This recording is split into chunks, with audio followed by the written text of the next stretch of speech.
What is going on, guys? Welcome back to the Pick Swap Media YouTube channel. My name is Sean Barnard as usual, and today I'm here to break down some NBA All-Star awards, the midseason awards for the NBA thus far, as well as talk about the top 5 teams with the most pressure of them going into the second half of the season. Let's get it.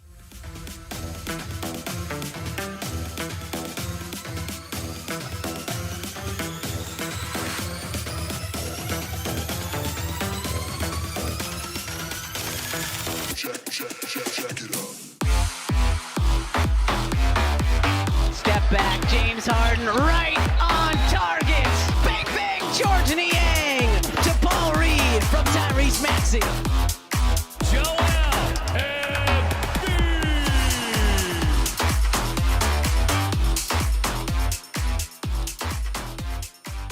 All right, so let's kick things off at the top with MVP of the first half of the season. A lot of solid options here. Nikola Jokic is kind of running away with the odds, but my pick for MVP thus far is Giannis Antetokounmpo. Looking at his stats through 47 games that he has played in, averaging 31.8 points, which is career high, more than he averaged in either of his seasons as the MVP, along with 12.2 rebounds, 5.4 assists.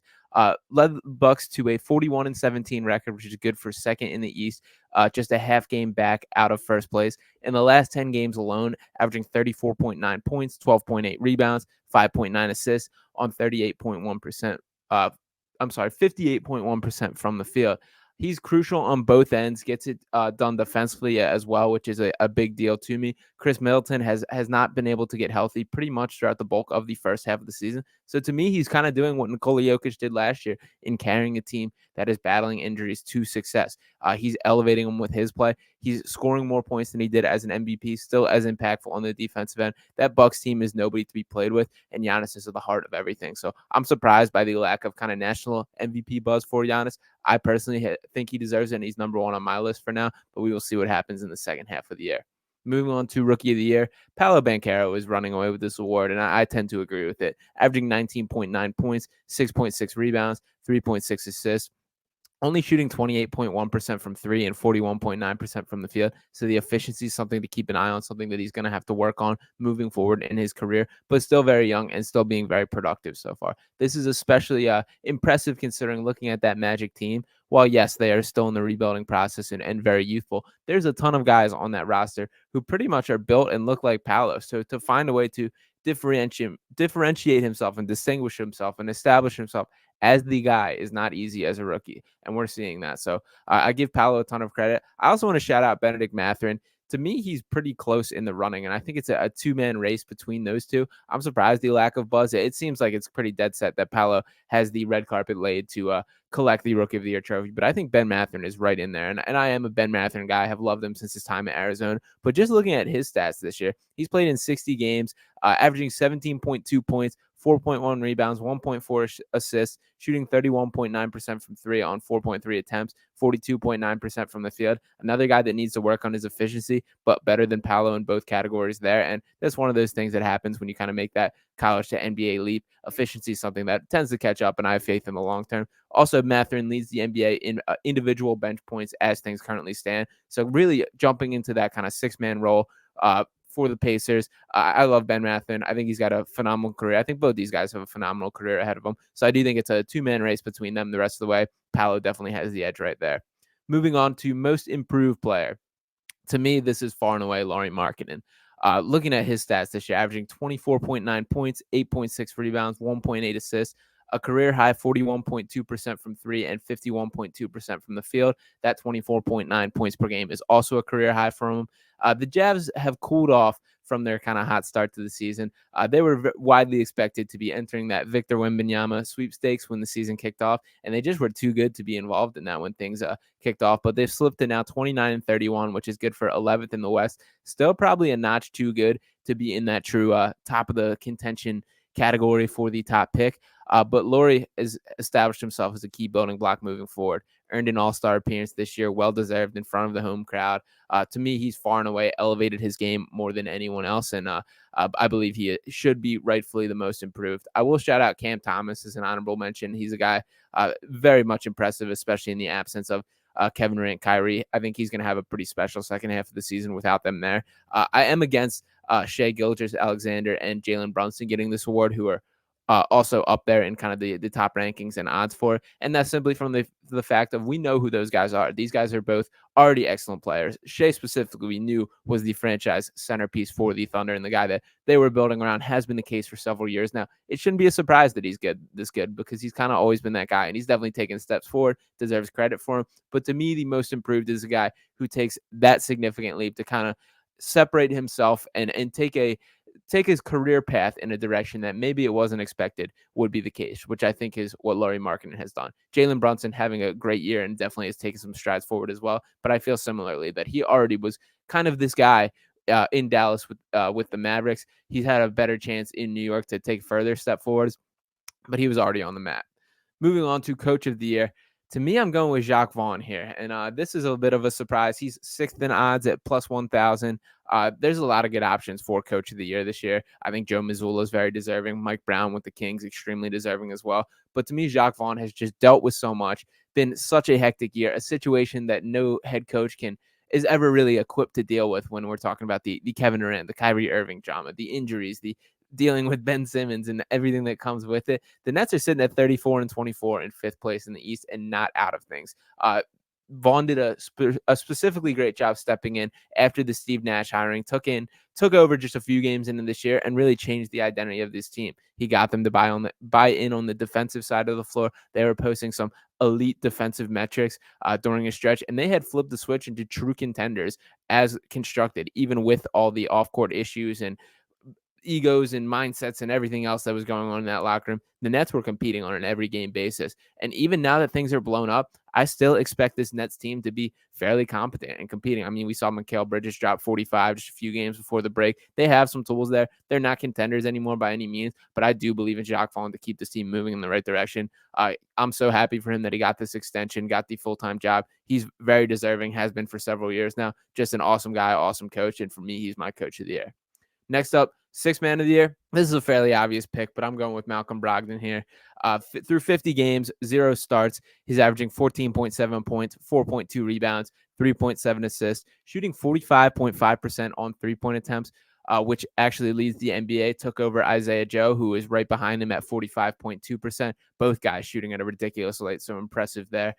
He's been the kind of fixing piece to the Celtics team, provides them with a flexibility where they can have that true point guard. Brogdon deserves some credit for swallowing his pride a little bit and taking that kind of off the bench role, which has been him. He's been a starter through his whole career pretty much and been a real key piece. And the questions surrounding him have always been health. It has never been about talent. And he's proving to be that guy this year. He looks terrific in the role. He's handling whatever is thrown at him. And now the Celtics have a different dimension with him, and that they can roll with the true point guard. They can still go big and have Marcus Smart carrying the one for stretches, but they were hurt a little down the stretch in the playoffs last year by not having a guy that is just able to run sets in the offense outside of Marcus Smart. So Brogdon gives him that capability, and I think he's going to be a real difference maker come postseason time. Tyrese Maxey, I'll throw an honorable mention to at plus 400 sitting behind him. I think Maxey has a chance to climb in this, but honestly, I just don't think there's enough shots to go around for him to earn his keep in this running and overtake Brogdon with Joel Embiid and James Harden stealing the bulk of the touches. Maxey becomes too much of an afterthought in this offense, more so than should be the case, but that's what I expect to happen. So I do think the path is clear for Brogdon to win this award. I also think Russell Westbrook would be right in the running as he kind of adjusted to that with the Lakers. It will be interesting to see what his role looks like in Los Angeles on the other side of things with the Clippers. But either way, I think Malcolm Brogdon comes home with this. And lastly, Defensive Player of the Year, another guy I think is kind of running away with it, and that's Jaren Jackson Jr. of the Memphis Grizzlies. The biggest knock on him is just games played. He's battling some injuries to start the year, but through 40 games that he has played in, averaging 16.9 points, 6.7 rebounds, 3.3 blocks, and 1.1 steal. I mean, he led the NBA in blocks last year with 2.3 per game and took it up a whole block extra, averaging 3.3 blocks this year, just putting up some ridiculous defensive metrics. I mean, he's leading the NBA in individual defensive rating at 103.1. Steven Adams is next in that category at 106.9, so over a 3-point differential there. He also is leading the NBA with a 10.8% block percentage. Right, the next up behind him is Walker Kessler at 8.0, so a pretty big gap there. He is such a threat at the rim. Once he gets the fouls under control, if that ever is the case, I think he truly has like star potential and the potential to be the real deal second piece toward Ja there. Memphis has taken a little bit of a step back of late in recent games, but they're still a team to be frightful of in the postseason, and Jaren Jackson is going to be at the heart of it. So they kind of squashed the narrative of the fake and stat friendly clips that were floating around the internet. It was not as big of a deal as it was initially made out to be. So many of his blocks are completely legitimate, and he is up there with the most elite rim protectors in the NBA. So Jaren Jackson for defensive player of the year for me. And now we will switch gears to the top 5 teams with the most to prove come second half of the season. And we're going to start off with a quick honorable mention. I couldn't decide between 5 or 6. I decided these guys were 6th, so I threw them at an honorable mention. Just want to bring them up, and that's the Minnesota Timberwolves, sitting at 31-30 and 8th in the West. This comes after making a huge offseason splash that really changed the outlook in the market of the NBA by trading Malik Beasley, Patrick Beverley, Leonardo Bolmaro, Walker Kessler, Jared Vanderbilt, 4 first-round picks, and a pick swap in exchange for Rudy Gobert.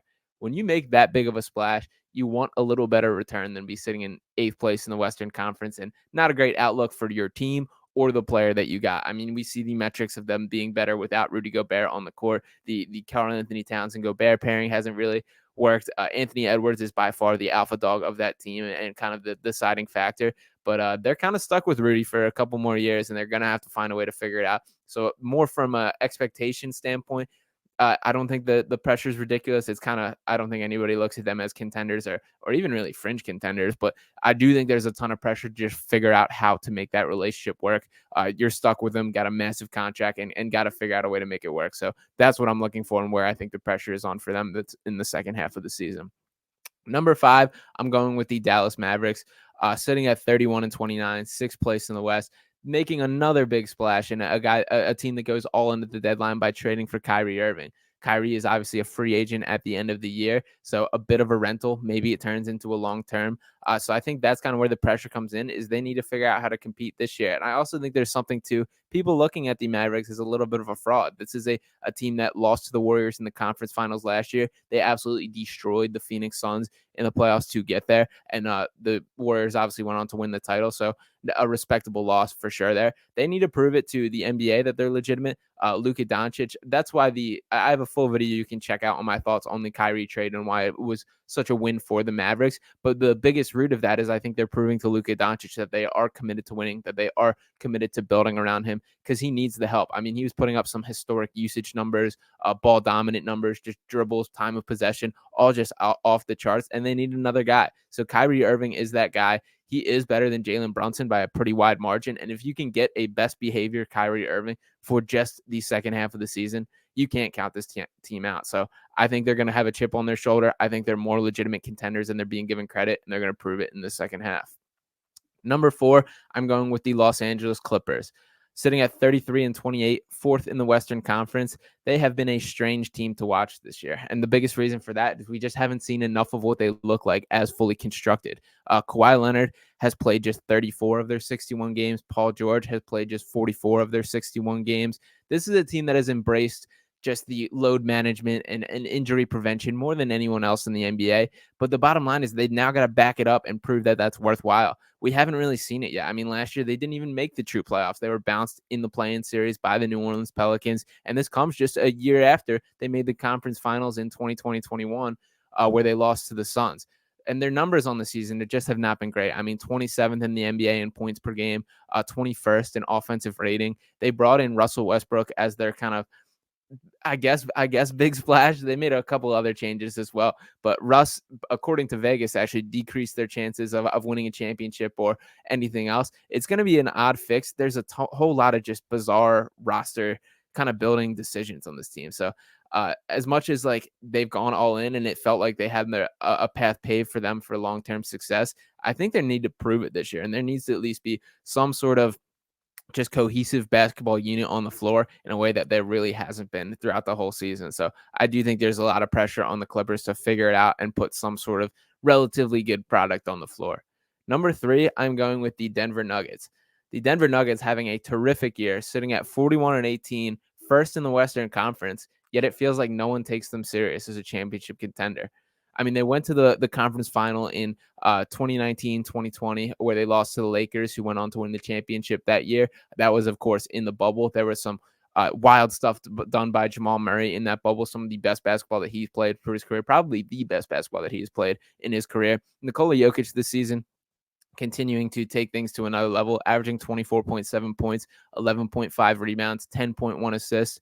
But unfortunately, he's kind of one of the reasons that I believe that they're not taken seriously. And I personally sit in this camp of I've seen this guy be taken off the floor in the playoffs on must-stop situations. And that is the concern. If this offensive efficiency, free-flowing offense, and just style of play can translate to the postseason. They're big. They got a ton of athletes. Jamal Murray's back. Michael Porter Jr. is healthy again. Aaron Gordon having a great season.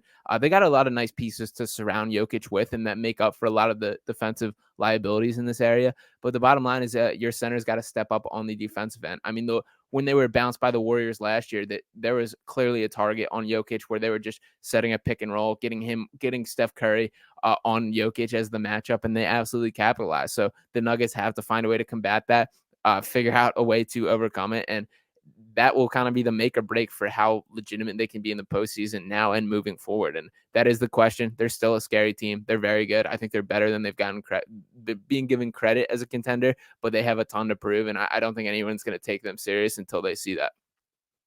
Number 2, I have the Philadelphia 76ers with the most to prove. They have sitting with a record of 38-19, third place in the Eastern Conference. Joel Embiid, James Harden, and Doc Rivers each have their own postseason demons that it is time to fight. The Sixers have not been past the second round since 2001. They have not eclipsed the entire process era and the entire Joel Embiid era, and time is frankly running out. I mean, PJ Tucker was handpicked by Joel Embiid to join this team. The Sixers took a tampering penalty to even bring him here. They're kind of out of excuses. We've gone through the path where it was injuries, or it was Ben Simmons, or it was Brett Brown, and it's now time to act. Like there's no more time. We've seen the Hawks meltdown. We saw Joel get injured last year. If they can stay healthy, there's no reason this team doesn't at least make it to the conference final, and they have to prove it, or there's going to be a lot of change. I mean, we see the James Harden contract talks looming. There's still the noise that continues to bounce around about him potentially going back to Houston, joining the Rockets. If they get bounced by the second round again, I can't see him re-signing in a Sixers uniform. And they gave him a 2-year deal this past offseason with an opt-out. He took a pay cut, and I can't imagine that Harden's exactly thrilled with where that money that he took a pay cut went to. When we're talking about names like Daniel House, Montrezl Harrell, and Dwayne Dedmon being the highlights of the additions, and that's not great. It wouldn't shock me if he wants to win, or if he wants a big role, he can find either one of those in places outside of Philadelphia. So there's a lot of pressure, and Doc Rivers for sure is going to be the guy with the first name on the chopping block, and where the excuses will fall on the hardest if the Sixers do not live up to it. So a ton to prove for this Philadelphia team. If they don't find a way to get past the second round, I think there's going to be a ton of turnover in Philadelphia. So a ton of pressure on this team. And number 1, the Los Angeles Lakers, I believe, have the most to prove in the second half of the season. Sitting at 27-32, 13th in the West. LeBron James still averaging 30 points per game, 8.4 rebounds, 7.0 assists. Anthony Davis, 26 points, 12.3 rebounds, 2.0 blocks, 1.2 steal. You can't have LeBron James performing at the highest level in the way that he is and just not be even in the playoff conversation. LeBron has not missed the playoffs since the 2005-2006 season, before last season. He hasn't been out of the playoffs in back-to-back years since before that, in the 04-05 season, then 05-06 season. Throughout the rest of his career, he's been a perennial contender, and that hasn't been the case this year. There's still a decent amount of time left in the season, but they don't have much to lose. The Lakers need to come out on a tear to at least get into the postseason, punch their tickets to having a chance. And once they're in the dance, you can't count out a team led by LeBron like that. So the Lakers still have plenty to prove. If they do not find a way to make this happen, there's also going to be some real questions there.